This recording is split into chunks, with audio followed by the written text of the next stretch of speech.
अगर इंडिया का सबसे ग्रैंड यूनिवर्स कोई बन सकता था तो वो no doubt YRF spy universe था। तो फिर क्यों पठान जैसे बैंगर से बात वॉर 2 जैसे डिजास्टर तक आ गई। मतलब जैसे ही जूनियर एनटीआर सेड कब्बू, I was out of the film. Let me just present what War 2 का better version might sound like. Jim और कबीर जैसे जिगरी दोस्तों के साथ ट्रेनिंग पीरियड के टाइम एक और बंदा था जिससे कबीर की उतनी बनती नहीं थी, रॉ का current best agent Yash.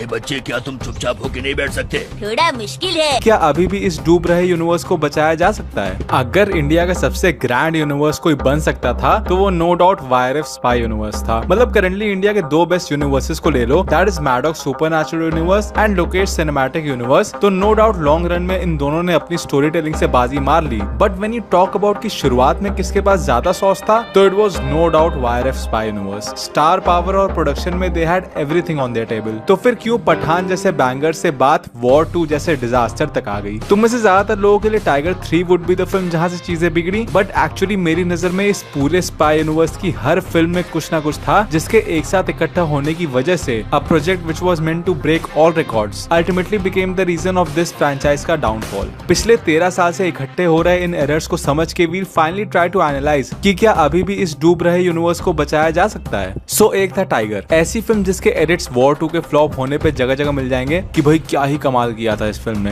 Credit where it's due, spy universe हटाओ, in general Indian action films में एक था टाइगर आज भी स्टैंड आउट करती है when it comes to its cinematography and even action choreography to be honest. Because usually जब film makers foreign locations पे जाते हैं तो शायद ही इतनी ग्राउंडेड एक्शन कोरियोग्राफी देखने को मिलती है जैसी यहाँ मिली थी। इट्स लाइक कबीर खान ने अपना पूरा डॉक्यूमेंट्री बैकग्राउंड वाला दिमाग अप्लाई करके उन लोकेशंस की गलियों में घूम घूम के एक्शन टीम को ऐसी कोरियोग्राफी का ब्रीफ दिया जहाँ हमारा कैरेक्टर उस लोकेशन के एलिमेंट से जितना हो सके उतना इंटरेक्ट करे। बेसिकली ग्रीन स्क्रीन और सेट्स की दुनिया में ही मेड श्योर कि लोकेशन का कैरेक्टर भी निखर के आए। It's just that combat sequences में रैंडमली पॉज मत करना वरना मल्टीवर्स ऑफ टाइगर दिख जाएगा।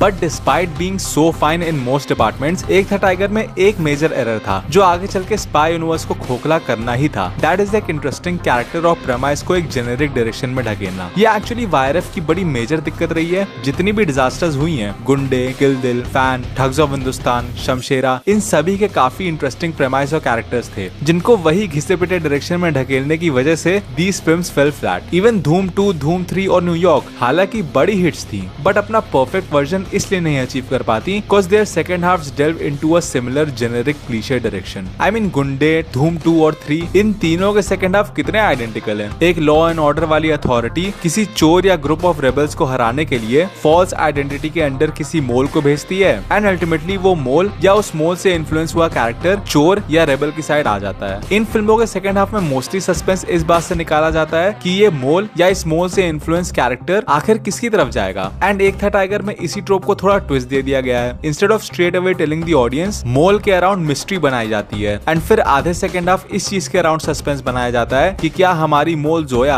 एक्चुअली टाइगर की तरफ है। ऐसी जेनेरिक डायरेक्शन में वॉर 2 की कहानी को ले जाया गया था। यहाँ पे मोल रघु था, it's just that lawful authority नहीं बल्कि अनलॉफुल अथॉरिटी द्वारा भेजा गया जो अल्टीमेटली हीरोज की साइड आ जाता है। बट मोर देन दिस, एक था टाइगर वाला ट्रोप being recycled again. Plot wise war 2 में ज्यादा खफा करने वाली बात टाइगर 3 वाली गलती दोहराना था। मतलब जैसे ही जूनियर एनटीआर सेड कब्बू, I was out of the film. Basically मैंने अपने why sequels are getting worse वाले वीडियो में ही कहा था कि रिसेंट ईयर्स में सबसे ज्यादा शॉकिंग फेलियर मेरे लिए टाइगर 3 है। बिकॉज फिल्म ऑन पेपर वो सारे बॉक्सेस टिक करती है जो हम जैसे यूट्यूब ज्ञानी अपने वीडियोस में प्रीच करते हैं। फॉर एग्जाम्पल यूजुअली सीक्वल्स में पिछली कहानी और कैरेक्टर्स से कोई रिश्ता नहीं होता, बस ब्रांड का नाम आगे बढ़ाया जाता है। बट टाइगर 3 में तो फ्रेंचाइज के जितने हो सके उतने पुराने कैरेक्टर्स यूज किए जाते हैं। शुरू में गोपी, बीच में टाइगर जिंदा है की टीम, फिर जोया के पाकिस्तानी दोस्त, हसन भी आ जाता है। इन्हीं कैरेक्टर्स का सैक्रिफाइस या इनकी जान दांव पे लगे होने से कहानी के स्टेक्स बढ़ाए जाते हैं। इवन मेन कॉन्फ्लिक्ट में भी जोया का फिल्म के विलेन से पुराना कनेक्शन दिखाया है। बट शायद यहाँ वाईआरएफ ये भूल गया कि ऑडियंस को इमोशनली इन्वेस्ट करने के लिए सिर्फ कैरेक्टर्स का आपस में कनेक्शन दिखाने से काम नहीं चलेगा, सिर्फ ये बताने से काम नहीं चलेगा कि ये इसका मेंटोर है, वो उसका चाचा है, मामा है। You need to have scenes जहां इस बताए जा रहे बॉन्ड से हम on a human level connect कर पाए। यहीं पे डायरेक्टर की इंपॉर्टेंस सबसे ज्यादा झलकती है। ए बच्चे, क्या तुम चुपचाप होके नहीं बैठ सकते? थोड़ा मुश्किल है। मतलब टाइगर 3 के ऑलमोस्ट 10 मिनट लंबे फ्लैशबैक ने जो इमोशन नहीं जगाया, वो पठान में जिम के 3 मिनट के फ्लैशबैक ने जगा दिया। दोनों जगह एंटागनिस्ट का ओरिजिन उसकी बीवी और उसके होने वाले बच्चे के मरने पे होता है, बट जिम के केस में the emotion pierces right through your heart, because director ने विदाउट मच डायलॉग इतनी स्ट्रॉन्ग इमेजरी दिखा दी of a helpless father seeing his family getting destroyed. वहीं टाइगर 3 में it's just dialogues and dialogues and dialogues without anything felt. The reason being Manish Sharma, जो usually drama में ज्यादा interested रहने वाले डायरेक्टर है, given his filmography it's quite visible. तो obviously एक एक्शन प्लॉट में ही focus more on drama. It's as if उनके कैरेक्टर्स एक जेन्युइन ह्यूमन इंटरेक्शन देने के बजाय एक ड्रामेटिक बर्डन लेके बात करते हैं, making them unnecessarily grim. It's like spy universe को रैग्नारॉक टाइप टाइगर फिल्म चाहिए थी, but what ultimately Manish Sharma gave was something like the first 2 Thor movies.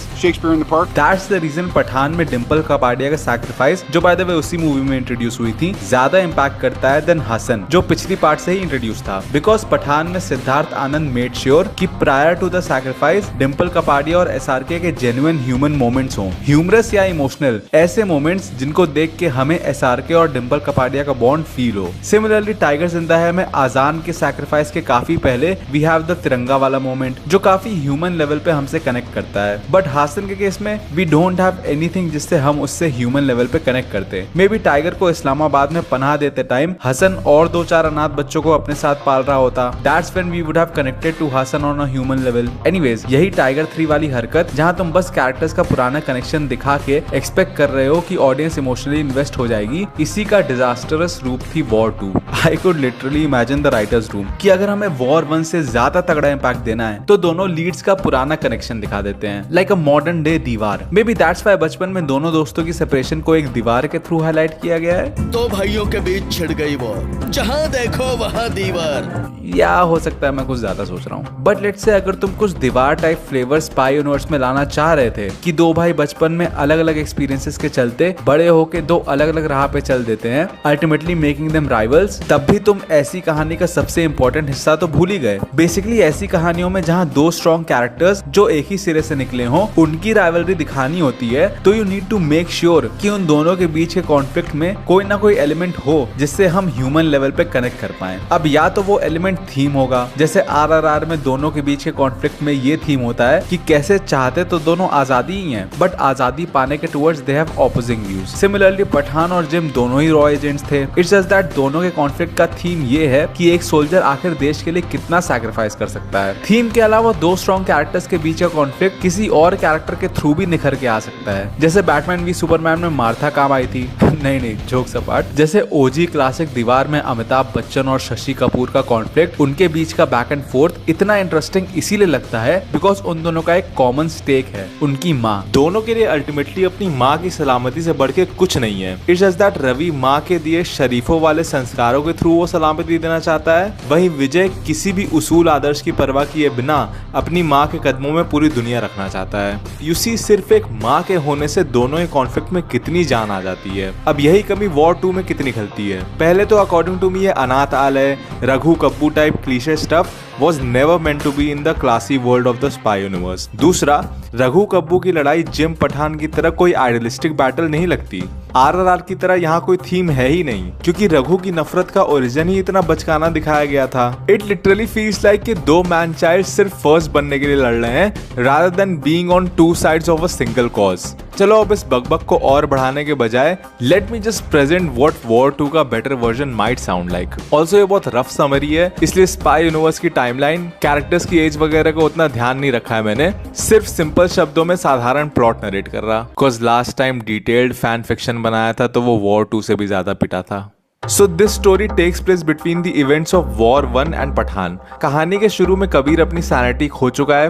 He has literally become the devil Colonel Luthra was talking about in Tiger 3 का post credit scene। उसने रॉ से भी सारे ties cut कर दिए हैं। Colonel Luthra has no idea about Kabir. Ruhi भी उसकी लाइफ में नहीं है, जिसकी वजह से ही is just a depressed lonely man जिसका कोई नहीं है। इसी पॉइंट पे ही meets his old buddy Jim. Basically Jim Kabir का वही साथी है जिसको खालिद के अब्बा ने मारा था। मैं तो बच गया, मेरा बड़ी मेरा पार्टनर जो उसके बाप और मेरे बीच खड़ा था वो नहीं बचा। But to Kabir surprise Jim actually जिंदा बच गया था। दोनों जिगरी दोस्त अपना दुखड़ा शेयर करते होंगे। वेयर कबीर टेल्स की रूही को सेफ रखने के लिए उसने क्या कुछ नहीं किया। लिटरली रूही की लाइफ धूम 3 के समर जैसी हो गई थी, confined in a room. But कुछ टाइम बाद Somali pirates type rebel organisation ने रूही को किडनैप कर लिया था और जब रॉ से उन्होंने रैंसम मांगा तो रॉ के ही एक स्पेशल यूनिट के किसी एजेंट ने कहा कि वी डोंट नेगोशिएट विद आतंकवादीज, which resulted in Roohi's demise। यानी कबीर के साथ वही चीज हुई जो जिम के बीवी बच्चों के साथ हुई थी। Kabir lost the only person जो उसे इंसान होने का एहसास दिलाती थी। यानी जिम और कबीर दोनों ही अब कैप्टन और बकी जैसे हो गए हैं, टू लोन वुल्फ सोल्जर्स जिनका एक दूसरे के सिवा कोई अपना नहीं बचा। कबीर के इसी ट्रॉमा का फायदा उठाते हुए जिम उसे ट्रिगर करता होगा to quit his soldier life and become a businessman with him, जैसे वो पठान में था।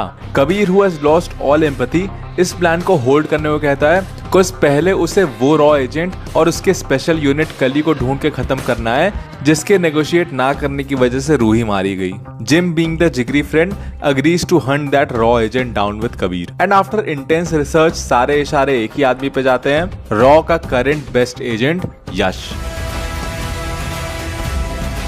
हम सब एग्री करेंगे कि वॉर 2 जैसी दो दोस्तों टाइप कहानी के लिए जूनियर एनटीआर का न्यू कैरेक्टर इंट्रोड्यूस करने से बढ़िया जिम को यूज करना चाहिए था, गिवन दैट उसकी और कबीर की दोस्ती ऑलरेडी बाकी फिल्मों में सेटअप हो गई थी। But still I can understand कि इतने बड़े साउथ स्टार का ऋतिक रोशन जैसे स्टार के साथ collab is a really tempting casting coup, so giving respect to that. हालांकि ये पॉसिबल नहीं होता, बट स्टिल इमेजिन कि जिम और कबीर जैसे जिगरी दोस्तों के साथ ट्रेनिंग पीरियड के टाइम एक और बंदा था जिससे कबीर की उतनी बनती नहीं थी, जो और कोई नहीं बल्कि यश होता। आई मीन वॉर 2 में बार बार ऐसा बताया जा रहा था दैट रघु ने कबीर को सब कुछ सिखाया था। His character on paper was clearly meant to have a dominating presence. So don't you think वो dominating presence जूनियर एनटीआर से कहीं ज्यादा यश जैसा एक्टर लाता in front of Hrithik? Anyways, जैसे वॉर 1 के फ्लैशबैक में we explore the dynamic between Kabir and Khalid, वैसे ही आर्मी ट्रेनिंग कैंप्स और मिशंस के फ्लैशबैक्स में हम जिम, कबीर और यश के डायनामिक्स देखते होंगे। Yash would easily be the best soldier,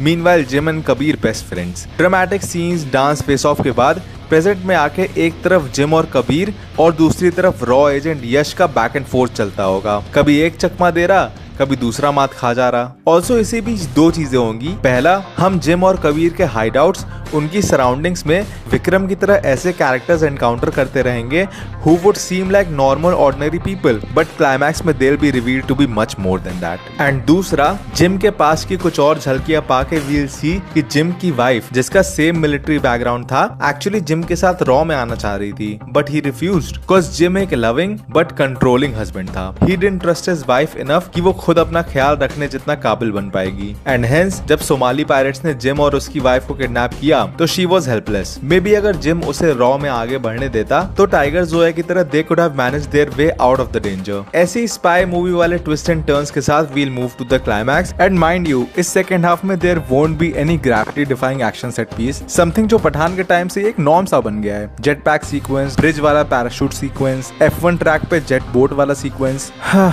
Hope instead of this YRF takes us back to the slick bike chases and locations को beautifully use करने वाले action set pieces. Anyways, climax में कबीर जिम के बहकावे में is about to kill Yash and prove to the world that he is the best agent. But तभी he flips sides and goes against Jim. In a drastic change of events, अब यश और कबीर मिलके gym की band बजाते हैं। When Jim asks कि how come Kabir is so sure कि यश वो एजेंट नहीं है, तो कबीर would reveal कि जिस एजेंट ने रूही के किडनैप होने पे no negotiation with आतंकवादी कहा था वो और कोई नहीं बल्कि कबीर ही था। एवरीबडी वुड बी कंफ्यूज कि कबीर ने अपनी रूही को क्यों मरवाया, बट बाय देन जिम अपनी आर्मी के साथ कबीर और यश को ओवरपावर करने लगता होगा and to help them out proper soldier costume में आती होगी अपनी teenager Roohi. Yes, Roohi is alive. Basically इस कहानी का थीम ये है कि कैसे अपने लव वंस को उनकी सेफ्टी के लिए ही सही पर कंट्रोल करना गलत है। Instead a real soldier control करने के बजाय should trust the untapped potential of their love ones. Jim का अपनी वाइफ को रॉ एजेंट बनने से रोकना ultimately became the reason of her demise. But Kabir बहुत पहले से रूही को एज अ सोल्जर ट्रेन कर रहा था। हिज थॉट वाज कि क्यों ना ऐसे लोगों की टीम बनाई जाए जो किसी भी एजेंट पे लायबिलिटी साबित हो सकते हैं, जैसे बच्चे, बूढ़े, जानवर, ऐसे लोग जो आसपास रह के भी दुश्मन एजेंट्स की नजर में ना आ पाए,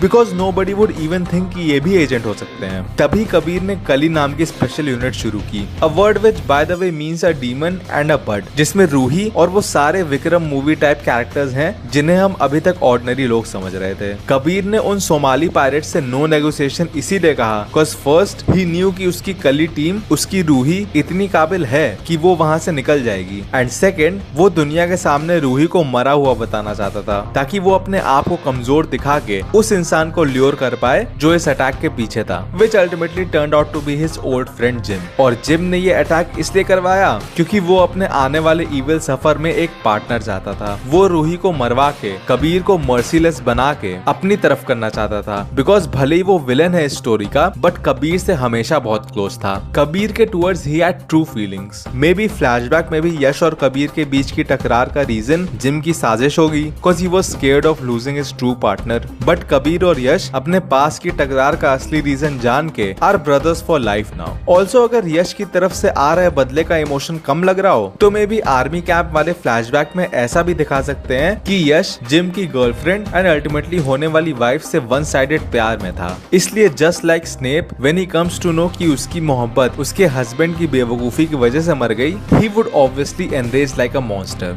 या हो सकता है मैं थोड़ा ज्यादा बॉलीवुड आ गया हूँ। एनीवेज, दया खा के पुराने दिन याद करके they are ready to give Jim one final chance, given that वो दोबारा कुछ अंटशंट ना करे। इससे आई फील इस यूनिवर्स में कबीर का ओवरऑल आर्क भी काफी अच्छा आएगा। Like I really don't know why they are going this slow. Pathaan या एटलीस्ट टाइगर 3 के बाद they should have had their big crossover film. Avengers भी 5 फिल्मों के बाद आ गई थी, and if not Avengers then at least कोई सिविल वॉर टाइप क्रॉसओवर ही हो जाना चाहिए था। I mean you had a sequel lined up for a movie named War. इससे बड़ा साइन यूनिवर्स क्या देगा। बट अभी भी देर नहीं हुई है। अगली civil war type film shouldn't just be Tiger versus Pathaan. उसमें कबीर भी बहुत सही पार्ट प्ले कर सकता है, जैसे बैटमैन वी सुपरमैन में हालांकि दोनों प्रोटैगनिस्ट हैं, but Batman is more of an anti hero in the story. वैसे ही इमेजिन जो वॉर 2 का वर्जन मैंने सुनाया उसको फॉलो करते हुए हमें इस क्रॉसओवर फिल्म में एक गिल्ट रिडन कबीर मिलेगा, क्योंकि जिस जिम को उसने दोस्ती के नाते जाने दिया उसने पठान में इतनी तबाही मचाई। Hence Kabir would lose any sense of trust, a quality जो बहुत ही अच्छे से कॉन्ट्रास्ट करेगी विद अ पठान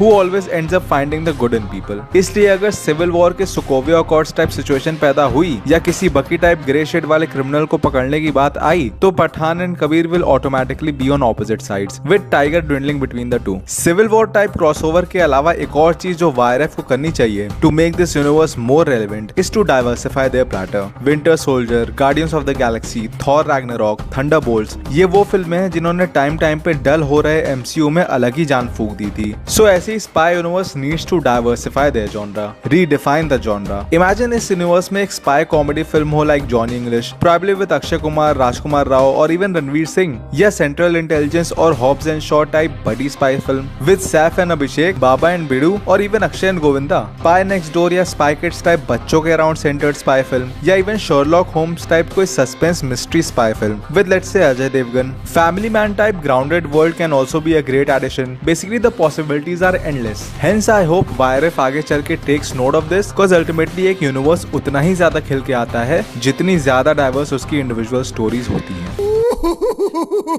डिटेक्टिव बनोगे, वाह।